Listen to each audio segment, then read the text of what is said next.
In today's video, I'm going to teach you how to share and customize emails on Kit. In this part of the process, we're going to focus specifically on what to do if you've set up a custom thank you view on your landing page, but now you've decided you don't want to use it anymore.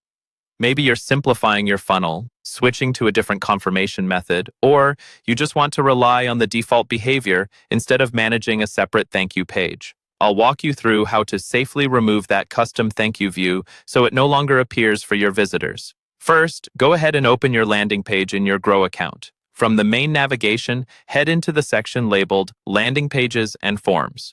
This is where all of your existing pages are listed. Find the specific landing page that currently has the custom thank you view attached to it and click to open it in the editor. Once you're inside the page editor, look toward the top left area of the screen. You should see page tabs, usually labeled something like Sign Up and Thank You.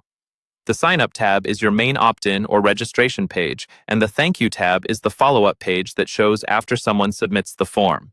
These tabs are how Kit organizes multiple views within the same landing page. To access the custom Thank You view you want to remove, click on that second page tab. This will switch the editor from your Sign Up view to the Thank You view, so you can manage its settings and layout. Give it a moment to load and make sure you're seeing the content that appears after someone signs up. Now, look over to the right-hand sidebar of the editor. This sidebar contains the settings and options for the page you're currently viewing. Scroll down through this panel until you see the option labeled Remove Page. This is the control that lets you completely remove the selected view from your landing page. When you're ready, click Remove Page.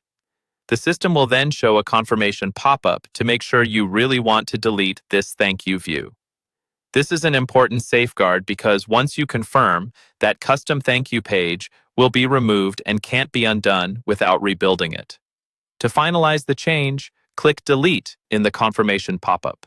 After that, your landing page will no longer use the custom thank you view, and visitors will no longer be sent there after submitting the form.